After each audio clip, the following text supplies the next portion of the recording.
we pass on to 3 award videos. The first video is by Dr. Yogesh, who will present binding pancreaticojejunostomy. Good afternoon everyone, I'll be starting my video. So binding technique of pancreaticojejunostomy, basically we use this technique if the pancreas is very soft, if the pancreatic duct is very small or a posteriorly placed duct. The case which we are presenting here is a neuroendocrine tumor of head of pancreas in which the pancreas was very soft and only a 5 French infant feeding tube could go in. A good mobilization of pancreatic stump was attained for around 3 to 4 centimeter. Then the jejunal limb is prepared by keeping this arcade intact. Sorry.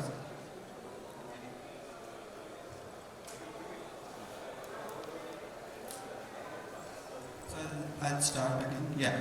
So binding technique of pancreaticojejunostomy. This technique we follow whenever we find a pancreas which is very soft, a small pancreatic duct or a posteriorly placed duct. This was a case we did for a neuroendocrine tumor in head of pancreas, and the patient had a very soft pancreas. The pancreas was lifted up from splenic vein for around 4 to 5 centimeters. The jejunal limb preparation is very important, in which the arcade which is going up to the tip of jejunum has to be maintained. So that ischemia is avoided at the tip in the jejunum, which is going to intercept the head of the remnant stump of pancreas. After preparation of this, we take the jejunal limb up through the mesocolic window. We cut the end of the staple end. Eversion of jejunum is done for 3 to 4 centimeter by usually by this technique. The original pen technique or binding described burning of the mucosa with carbolic acid. We do this with argon plasma coagulation of mucosa. This helps in sticking up of the pancreatic, jejunal mucosa or the pancreatic capsule very well by creating that inflammation and fibrosis over a period of time. After a circumferential complete APC, a small PDS 50 or 40 stitch is used to take duct and just a superficial mucosa of jejunum. We take only 2 bites so that posterior wall of duct and the jejunal mucosa are attached to each other. Type 1 binding, which was described initially, they had taken a complete circumferential sutures. This is type 2, in which you don't take circumferential sutures. Then after that we intercepted the pancreatic stump and then started taking capsule of pancreas to the full thickness of jejunum and we try to take both of these ends together like this. So these sutures we take from Singh 30 round body. It can be very well, it can hold the pancreatic tissue very well, and we try to go up to the pancreas very slowly, and knot is to be kept gently over the tissue. And first bite is on the upper side, then on the lower side. Like this, we take 4 circumferential bites so that the pancreatic stump stays in completely. The important point or the suture which in this technique is the posterior one, when we take the bite near the splenic vein. So we have taken 3 or 4 anterior and superior bites, superior, inferior and 2 anterior bites till now, and now we will be going in the posterior after this. By the time the pancreas gets completely fixed inside the lumen, that much is the interception which we have attained till now. By the time the pancreas gets completely fixed, we usually ask our assistant to hold it with the forceps, like for that 2 to 3 minutes. This is the posterior bite which we are taking here. So the posterior one, that is just above the splenic vein, we have taken the bite, and we will be approximating it. So once these circumferential sutures are done, in the end we will be taking a binding stitch which will hold together the pancreas and this intercepted pancreas and the jejunum. And the other role of that binding stitch is to prevent a leak of the juice from this anastomosis. So that is the circumferential bites which we have completed there. That is the splenic artery just above which common hepatic and the splenic artery, just close to it we are taking the posterior bite.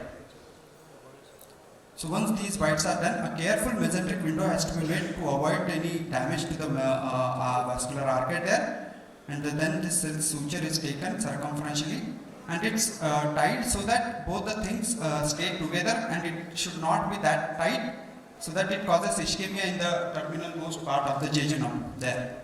So that binding suture, when we are applying it, that time we can get that sense that it's not too tight. The original technique, it had also shown to put an artery forceps below the binding stitch so that it's not too tight. So that's a near total complete binding pancreaticojejunostomy we did.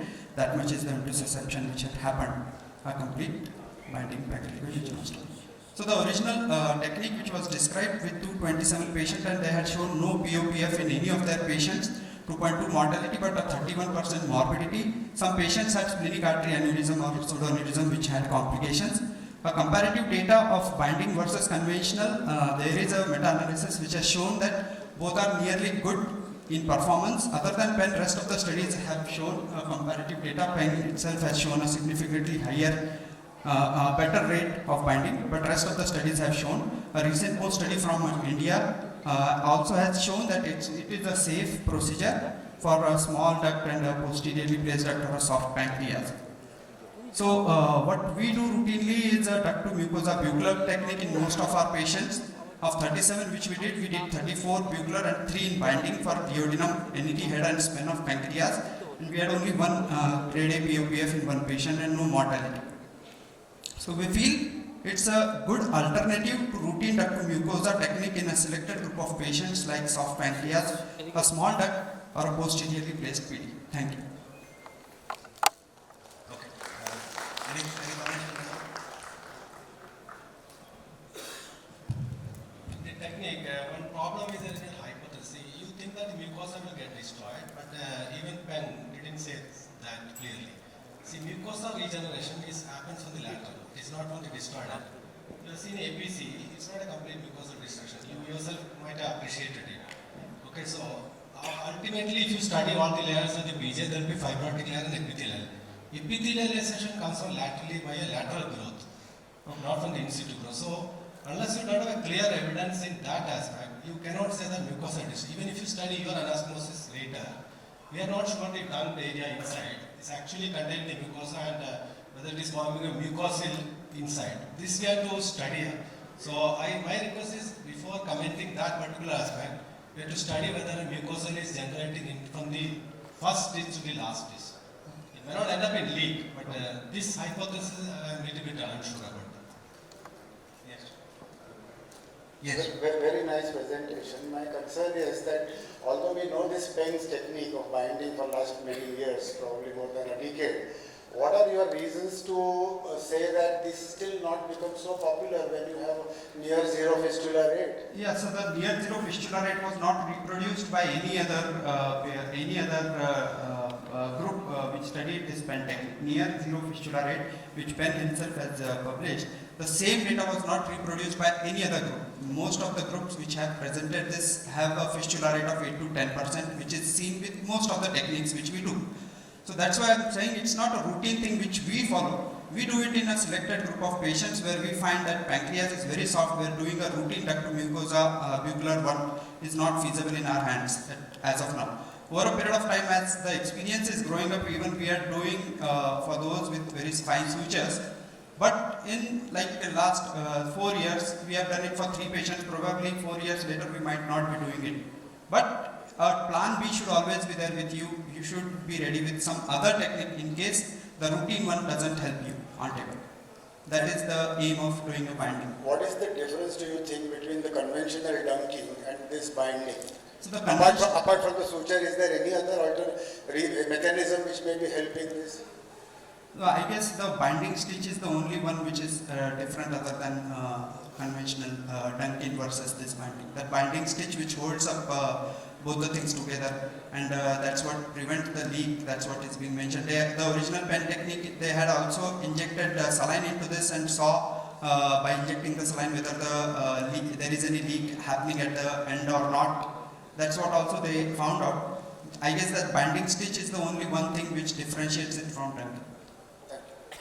So don't you decide intraoperatively which patient you do binding? So when we cut the pancreas, what are the factors? so preoperatively sometimes it's in our mind when we are dealing with neuroendocrine tumors or duodenal adenosis where the bile duct is not dilated or pancreatic duct is not involved. Intraoperatively, when we cut the neck of pancreas, that time seeing the pancreatic duct, it comes in our picture that this might not be the case where we should even attempt putting the bites through the duct and causing any damage.